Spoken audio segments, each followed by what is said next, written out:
Selamat sore jemaat sekalian.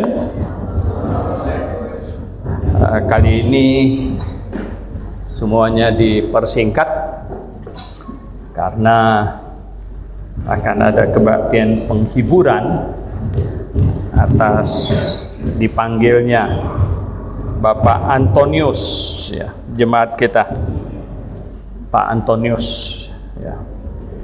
Tadi subuh-subuh kena serangan jantung, ya, dibawa ke Royal Progress tetapi tidak tertolong, ya. Jadi meninggal, sekarang ada di rumah duka Grand Haven. Jadi sebentar selesai kebaktian akan ada acara penghiburan di sana, maka kita mempercepat, ya, nyanyinya juga, demikian juga khotbahnya. Oke, baik ya. Nah, saya mau khotbah yang tadi pagi saya sampaikan di dalam HUT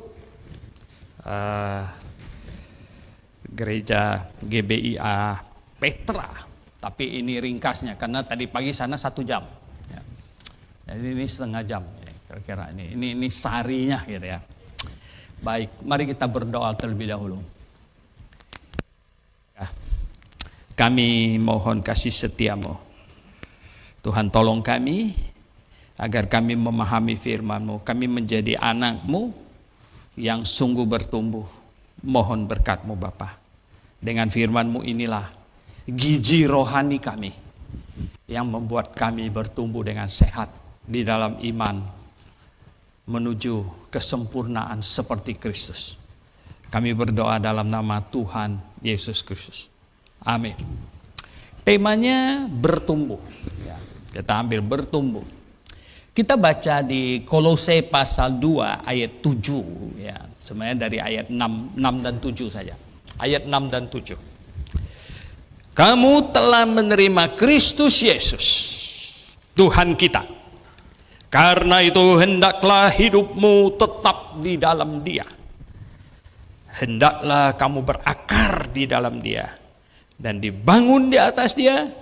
Hendaklah kamu bertambah teguh dalam iman yang telah diajarkan kepadamu, dan hendaklah hatimu melimpah dengan syukur.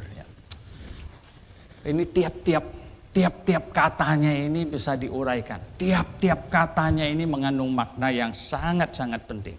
Ya, sangat-sangat penting. Nah, kamu telah menerima Kristus. Gimana? Telah atau belum? Hah?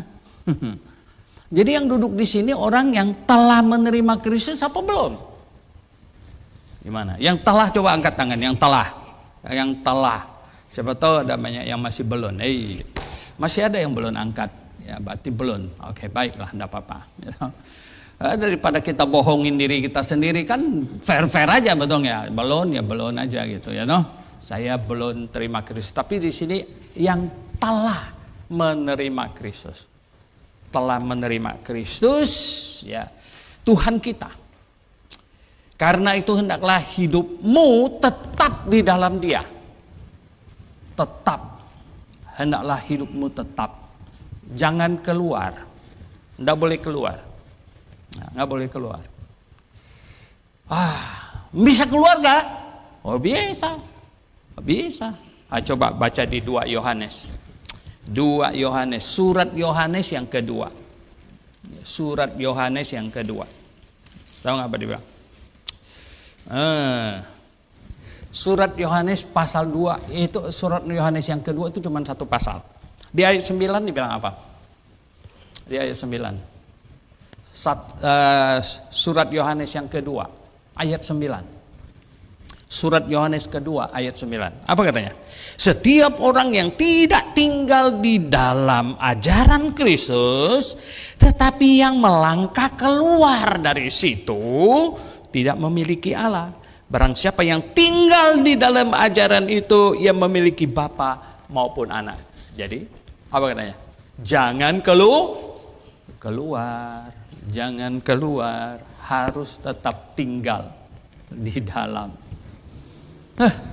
Calvinis yang one save always save bilang nah, tak bisa keluar.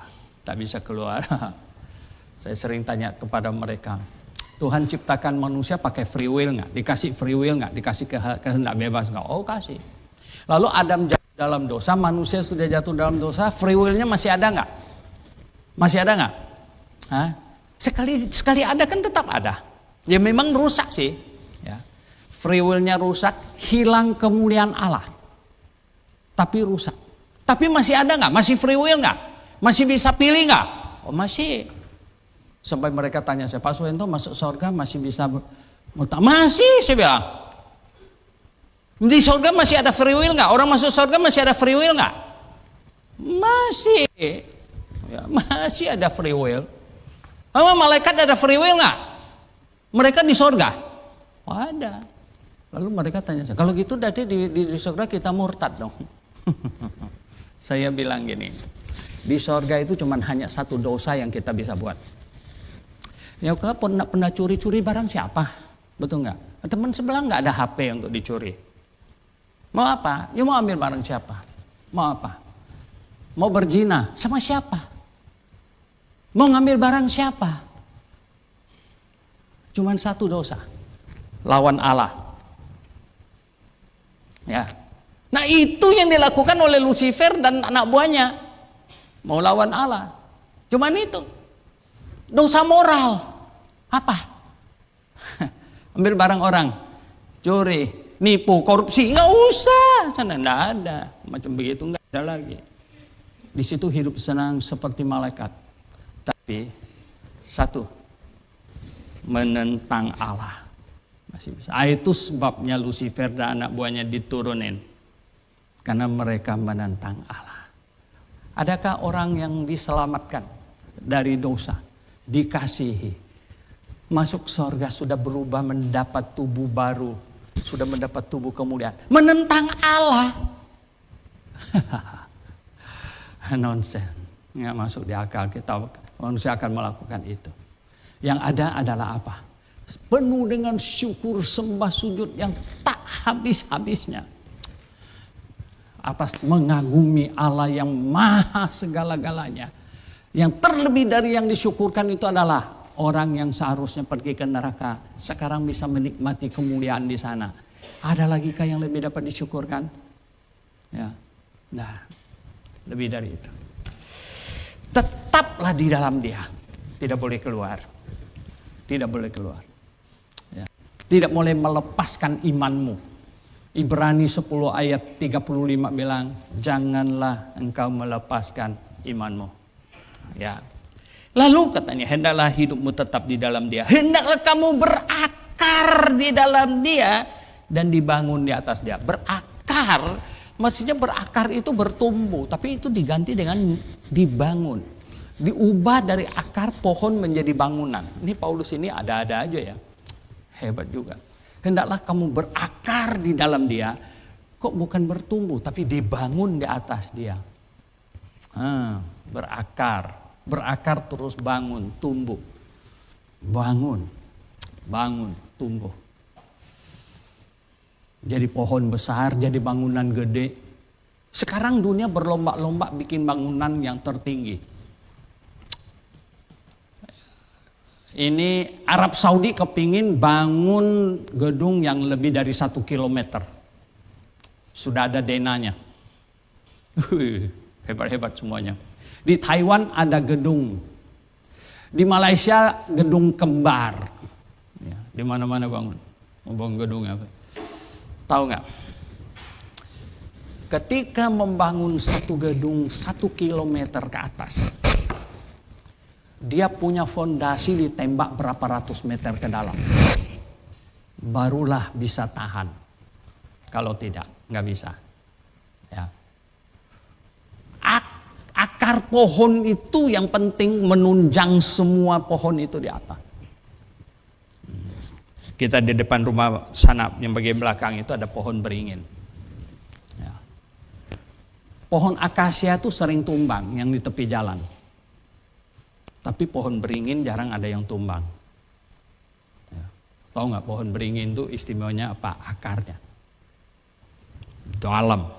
Dan rumbai-rumbai kecil yang kayak kumis itu kalau nyentuh tanah jadi akar.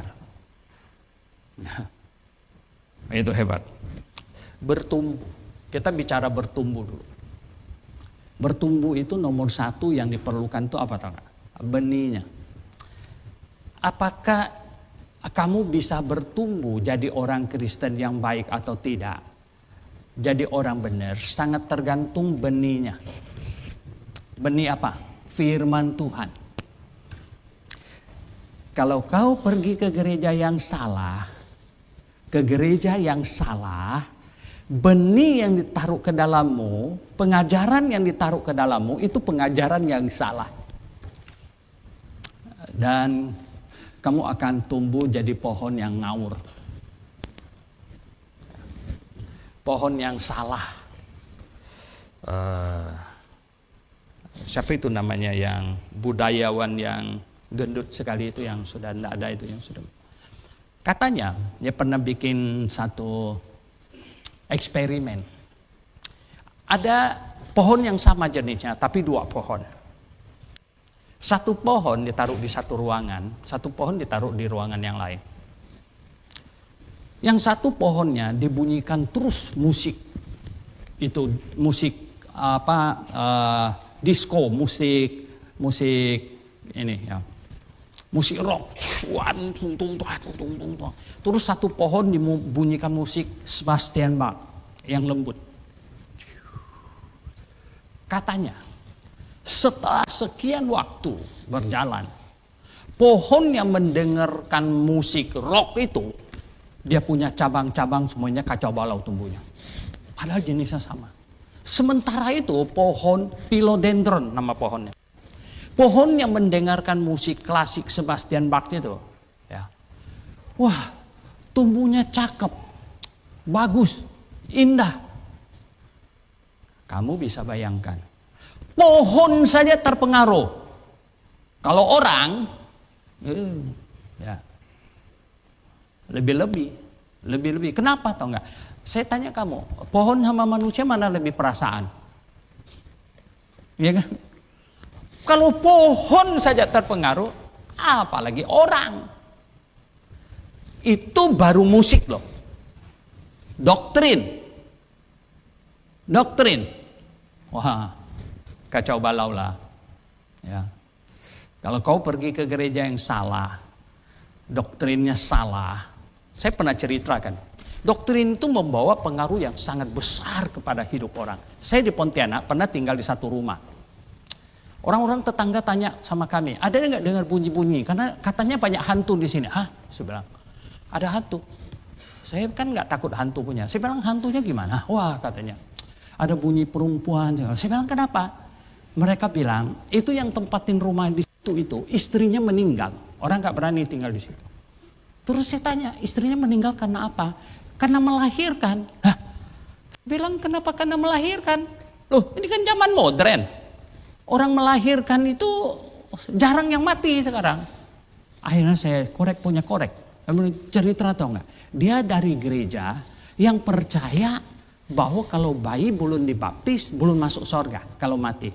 Jadi pada waktu istrinya mau melahirkan, dokter bilang hanya bisa selamat satu, ibunya atau bayinya. Tahu enggak? Suami minta supaya yang diselamatkan bayinya. Jadi istrinya dibiarin mati. Untung kamu bukan jadi istrinya. Jadi istrinya dibiarkan mati, yang diselamatin bayinya. Lalu si bilang, tega amat, si bilang, gitu. Karena apa katanya? Karena dia punya gereja mengajarkan kalau emaknya mati itu masuk surga karena dia udah baptis. Sedangkan bayinya belum keburu dibaptis. Kalau mati nanti nggak masuk surga. Jadi dia suruh selamat bayinya biar emaknya mati nggak apa-apa. Kamu bisa bayangkan, ya nggak? Jadi doktrin itu membawa pengaruh yang sangat besar ya, bagi kehidupan orang. Ya, doktrin membawa pengaruh sangat besar. Orang sampai tidak mau makan babi kecap yang enak karena apa? Doktrin kan? Betul nggak? Doktrin ini. Ya. Jadi doktrin itu mempengaruhi hidup orang. Nah, Jadi, nah kenapa kamu ada di sini? Kenapa kamu tidak ke gereja yang lain? Karena apa? Saya di sini lebih dingin. Ngawur kamu. Itu bukan begitu ya. Kenapa kamu di sini? Hayo. Kenapa kamu di sini?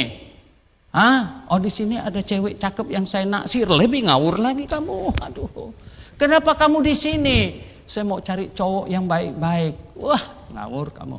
Kenapa kamu ada di sini? Kenapa kamu ada di sini? Coba bertanya. Kenapa kamu ada di sini? Jawaban yang benar dan patut itu sebenarnya apa? Pengajaran gereja ini benar. Doktrinnya benar. Ini seharusnya jawabannya. Sejak Grafe berdiri, ya, bayangkan 2 tahun pertama sebelum kita sampai di sini, pindah 6 kali. Yang ke-6 kali baru nyampe ke sini. Saya bilang kepada jemaat Grafe yang awal-awal, kalian ini hebat. Kenapa setiap kali ulang tahun saya panggil mereka ke depan? Ya, orang-orang yang hadir pertama itu. Tanya tuh Sinta di belakang sana. Ya. Kenapa tahu nggak? Kami pindah 5 kali ke 6 kali baru nyampe ke sini. Ya. Waktu orang masih belasan, saya bilang sama mereka, gimana? Sekarang sudah ngerti belum pelajaran doktrin kita? Sudah terima belum? Sudah, mantap. Pak Hasan, Pak Timotius, semuanya yang lain-lain. Saya bilang gini, seandainya, saya bilang, gereja ini bubar, nggak jadi. Kalian masih bisa balik ke gereja lama kalian nggak? Masih bisa nggak? Mereka nggak bisa lagi, nggak bisa lagi. Nggak bisa lagi kan? Nggak bisa lagi. Maka itu, ini lebih dari masuk tol. Nggak ada tempat belok lagi. No U-turn. Nggak ada tempat belok. Gaspol kita.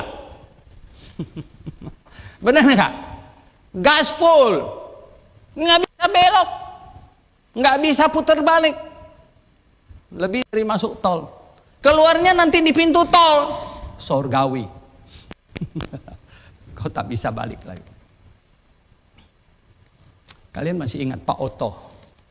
Yang jemaatnya Kurnia yang ke Pondok Gede itu masih keluarga sama Lina ya, Pak Oto. Pada waktu di tempatnya Pak Engelhardt kacau balau, akhirnya mereka sempat pergi kembali ke gereja yang lama. Baru kebaktian pertama, Pak Oto sudah hitung salahnya. Mau kebaktian dimulai, maju ke depan sana. Mari kita mulai ibadah kita. Pak Oto bilang istrinya, anak salah satu nih, ibadah dia bilang. Lalu macam-macam lagi. Mari kita nyanyikan lagu penyembahan. Dua salahnya. Dihitung-hitung dalam satu kebaktian, udah lebih dari 10 yang salah. Akhirnya dia bilang sama istrinya, kita nggak bisa lagi ke gereja macam begitu. Kita nggak bisa lagi. Ayo kita balik. Bisa balik ya. Balik ke gereja yang walaupun ya memang ada banyak masalah ya, tapi pengajarannya benar ya. Nah, jemaat yang saya kasih dalam Tuhan Yesus, benih yang sudah ditanamkan ke kalian pengajaran itu, kalian ada cek nggak benihnya itu sudah bagus apa belum? Ini benih yang baik atau tidak nih? Benih unggulan yang mantap, gimana? Doktrin keselamatan.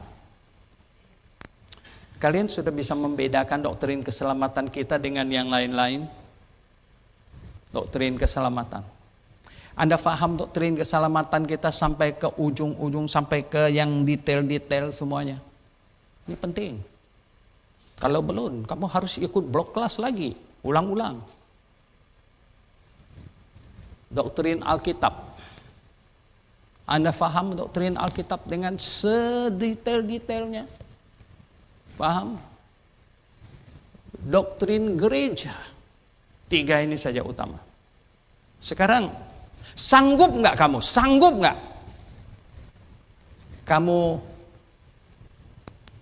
mengidentifikasi, mengecek, bikin list gereja apa saja yang salah doktrin keselamatannya. Bisa? Bagaimana kalau minggu depan saya minta? Bisa nggak kau bikin list? Gereja apa yang salah doktrin gereja doktrin Alkitabnya. Kemudian gereja apa yang salah doktrin gerejanya. Nah, kalau kau bisa bikin list itu. Kalau kau bisa bikin list itu, berarti kamu sudah hebat. Berarti benih itu sudah ditanamkan. Benih itu sudah ditanamkan. Karena kamu sudah tahu. Ya. Kamu sudah tahu. Doktrin keselamatan kita itu begini. Terus bedanya dengan gereja itu gini. Doktrin Alkitab. Saya tanya sekarang. Ya. Gereja apa saja yang salah dalam doktrin keselamatannya? Gereja apa saja? Kalian bisa list. Kalau gereja apa yang salah di doktrin Alkitabnya? Kalian bisa list. Dan gereja apa yang salah doktrin gerejanya?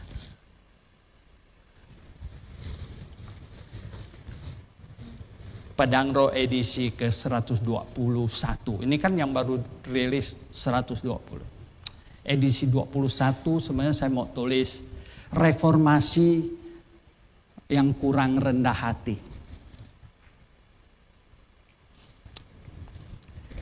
Pada waktu Luther, Zwingli, Calvin, yang mereka sebut-sebut bapak-bapak reformator itu keluar dari Katolik, mereka sebenarnya kaget dengan doktrin keselamatannya. Luther terutama. Sola gratia. Sola fide. Oke. Tetapi kenapa sola fide, sola gratia lalu memerlukan baptisan bayi? Baptisan bayinya untuk apa? Kenapa bayi perlu dibaptis? Kesalahannya di mana? Karena tidak memahami di doktrin keselamatannya bahwa bayi mati pasti masuk surga, bahwa yang cacat mental, yang idiot, yang Down syndrome kalau mati pasti masuk surga. Jadi mereka sedang kebingungan di situ, bingung dan tidak ada kerendahan hati untuk tanya kepada kaum Anabaptis yang tersembunyi waktu itu. Ya, sehingga apa? Antara doktrin keselamatannya dengan doktrin gerejanya tidak harmonis. Tidak harmonis. Luther sendiri kaget. Gereja Katolik punya imam. Dan imamnya very powerful. Kalau dia doakan dosa orang diampuni, dosanya diampuni. Hebat sekali. Irwanto berapa banyak dosanya? Wah, datang ke sini ngaku diampuni. Yang paling lucu lagi, ini saya dibagikan video singkat. Ada satu anak muda didoakan dosanya diampuni, dia curi handphone yang doain dia, tahu nggak? Dia curi handphonenya, bayangkan. Dia sedang minta doa dosanya diampuni, tapi dia tangannya itu ngambil handphone orang itu. Hebat sekali sih. Nah jadi Luther kaget. Nah imamnya punya kemampuan powerful ngampuni dosa orang. Dia keluar dari Katolik nggak ada imam, sekarang nggak ada imam, nggak ada jabatan imam. Tapi dia kebingungan. Di akhir kebaktian masih melakukan keimamatan. Terimalah berkat dari Tuhan. Dari sini keluarnya berkat. Makanya duduk masih tengah. Kalau samping nggak kena itu Ferdinand. Karena dia begini kan, tangannya kan bukan begini. Ya nggak. Nah, kalau tangannya begini itu kena yang samping. Nah, kalau gitu dia masih begini gitu. Ya. Nggak bisa. Ya. Nggak ada itu bisa berkatin begini punya, tidak ada. Ya, tidak ada lagi jabatan imam. Kalau tidak ada jabatan imam, ya, tidak ada lagi yang namanya orang yang bisa memberkati orang lain. Ada mereka salah paham lagi. Jadi Pak Suwento ini nggak boleh nih kita berkatin orang. Maksud kamu apa? Kalau kita mau berkatin anak kita, kasih dia duit boleh. Gitu. Berkatin orang lain juga boleh, betul nggak? Irwanto perlu berkat. Sini ambil. Iya gitu. Gitu. Bukan sini kau. Lalu kepalanya dipencet-pencet gitu, didoakan gitu. Bukan begitu caranya. Itu artinya mau jadi imam. Begitu. Berkati orang. Jadi, nah saya hanya ingin mau merangsang kamu. Dengan zamannya internet, sebenarnya, ya. Kalau orang yang benar-benar mau cari kebenaran, sebenarnya di internet itu sudah berlimpah ruah. Ya, hanya orang perlu nyalakan akal sehat dan ada Alkitab di tangan, beres sebenarnya. Ya. Semuanya sekarang berlimpah-limpah. Mau atau tidak saja. Kalau orang yang mau cari kebenaran, pasti dapat. Ya. Ini Dede udah pernah saya kasih tahu kan, Dede itu kalau dia jual buku itu dia masukkan pedang roh ke dalamnya itu dapat mereka mau nikah itu ya. Mau nikah ya. Karena Pak Himex beli buku dengan Dede, beli Alkitab katanya. Terus Dede masukin itu pedang roh di dalamnya. Dan dia lihat di belakang pedang roh itu ada fondasi iman itu, ya, daftar itu. Dan dia mulai cari di YouTube, dia dengar satu-satunya. Bilang ini yang benar. Dari situ dia kasih tahu saya. Saya bilang, Pak Himex dari mana tahu itu grafe? Oh dia bilang, saya beli bacaan, beli Alkitab dengan Pak Dede Wijaya. Saya nggak tahu dia siapa, dia bilang. Tapi saya dapat kiriman, ada ekstra di dalamnya ada pedang roh. Dan saya baca di situ. Dan saya lihat ada daftarnya. Dapat. Kalau orang mau cari kebenaran. Sekarang kebenaran itu tersedia. Di mana-mana. Kalau tidak mau cari, ya nggak ketemu. Oke, jadi jemaat yang saya kasih dalam Tuhan Yesus. Bertumbuh. Syarat bertumbuh nomor 1 itu. Sebelum dia bertumbuh jadi pohon besar. Bangunan sebelum jadi bangunan yang besar, fondasinya masih bagus. Doktrinnya masih bagus. Benihnya masih bagus. Gimana? Anda sudah menyerap benih yang bagus. Anda yakin apa yang engkau imani sekarang ini adalah pengajaran yang sudah paling benar? Saya sampai membuat slide meme. Ya. Barang siapa yang bisa tunjukkan saya sesat, saya salah. Saya kasih 100 juta. Sampai sekarang belum ada yang datang tuh. Ya, belum ada yang datang. Ya. Saya kasih 100 juta. Kenapa saya mau dia datang sini? Kasih tahu saya salahnya di mana. Karena hampir 30 tahun. Ini bulan Juni ini ulang tahun kita yang ke-30. Ini grafe berdiri nih, dengan salibnya di sini. Besar sekali. Grafe berdiri. Hampir 30 tahun. Kita sudah seminar lebih dari 250 kali. Tidak ada orang yang menunjukkan di mana kita salah dan tidak ada yang sanggup. Ya.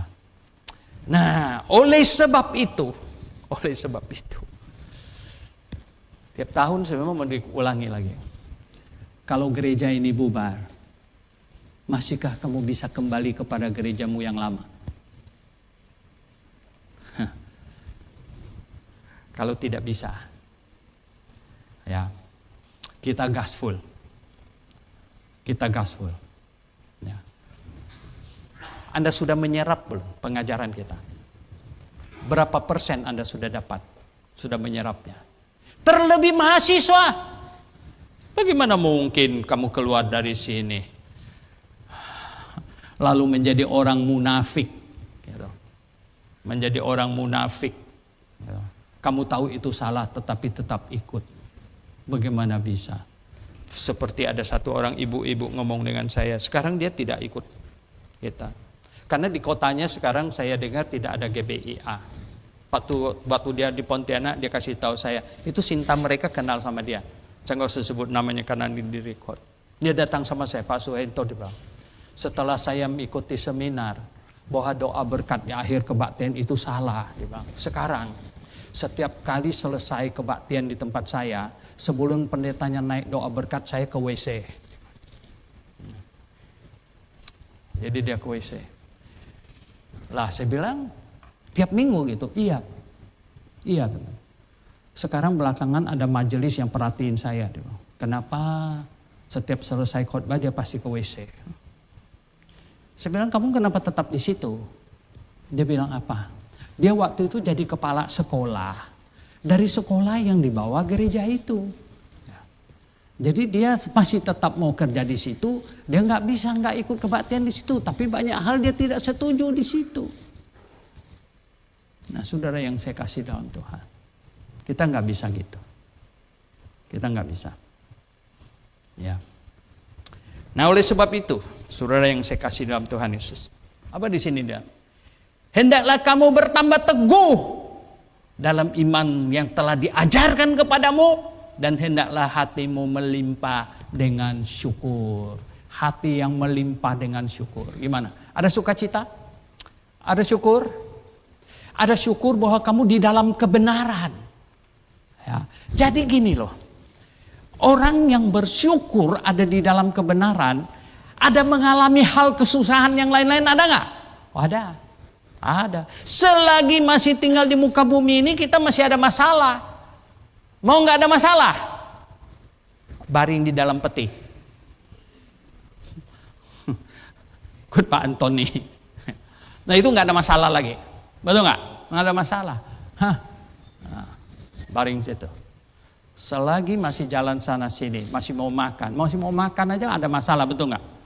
Ayo, piring belum dicuci, masalah lagi. Ya. Habis makan perlu dicuci, masalah lagi ya. Banyak masalah. Belum makan sayur mesti dibuat, banyak masalah. Mendingan sayurnya ada, sayurnya nggak ada mesti dicari dulu. Masalahnya lebih besar.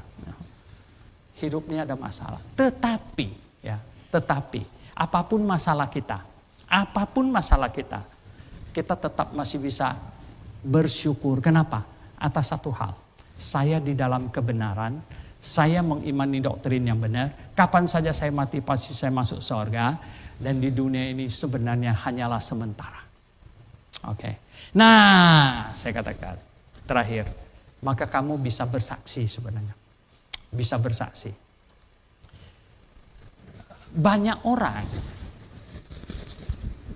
sulit membawa jiwa karena dia pikir dia harus mengadakan penyerangan. Kamu salah, begini, begitu, begini, hantam lagi, jadi ditentang lagi, Sebenarnya tidak, ya, tidak. Kalau kau menyerang, dia nyerang balik. Tapi kalau kau bersaksi, beda. Di tempat kerja, di tempat sekolah, di mana-mana kamu ada, kamu senyum sana bernyanyi. Kamu bilang apa? Saya sangat bersuka cita, saya senang, saya bahagia sekali. Nah orang di sebelah mulai, kau apa? Dapat duit banyak? Bukan. Apa? Karena saya senang, saya mati pasti masuk surga. Apa kamu sudah suci? Mereka udah, akhirnya kita jawab terus. Bukan karena saya sudah suci. Tidak ada orang suci yang masuk surga karena kesucian dirinya. Kamu bisa jelaskan. Oh ya, kamu bisa bersaksi. Dan dia tidak mungkin marah sama kamu, kan kamu yang nanya. Betul nggak? Kamu yang mulai. Kenapa pula sekarang lalu marah sama saya?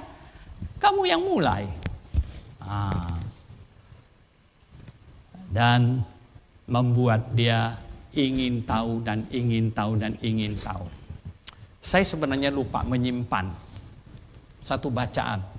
Ya. Ada satu orang Muslim jadi Kristen. Mereka sama-sama pekerja. Dia bilang, itu teman saya yang Kristen. Tidak omong.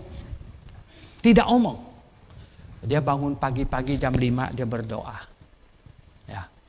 Dia bilang, saya tidur di sampingnya. Pura-pura tidur, saya perhatikan dia. Kemudian ya, mau makan dia berdoa dulu. Saya perhatikan dia. Mau tidur dia berdoa. Cukup lama. Saya pura-pura enggak tahu, saya perhatikan dia. Saya perhatikan dia, hidupnya bagus. Ya. Dan dia banyak kata-katanya bagus, semuanya bagus. Akhirnya saya jadi tertarik, dia bilang. Saya jadi tertarik. Jadi saya tanya dia. Saya tanya, dia jawab, jawabannya bagus semuanya. Dia memberi cerahan kepada saya kenapa dia jadi orang Kristen. Dan lain sebagainya. Dan dia menimbulkan rasa ingin tahu yang amat besar di dalam hati saya. Dan itu membuat saya mencari tahu. Dan akhirnya saya dapatkan imannya lebih benar dari yang punya saya. Dia bilang begitu. Enggak ada penyerangan. Yang ada kesaksian. It's okay? Mari kita berdoa. Mari kita renungkan. Sudah belum? Benih yang benar, firman Tuhan yang benar, doktrin yang benar jatuh di tanah yang subur hati kita. Dan kemudian dia berbuah lebat. Menghasilkan banyak jiwa diselamatkan. Sudah belum kita mengimaninya dengan sebaik-baiknya? Sudah belum? Ini penting. Mari kita berdoa. Bapa di sorga, firman-Mu telah hamba sampaikan. Kami harus bertumbuh. Firman-Mu tertanam di hati kami. Kami harus bertumbuh.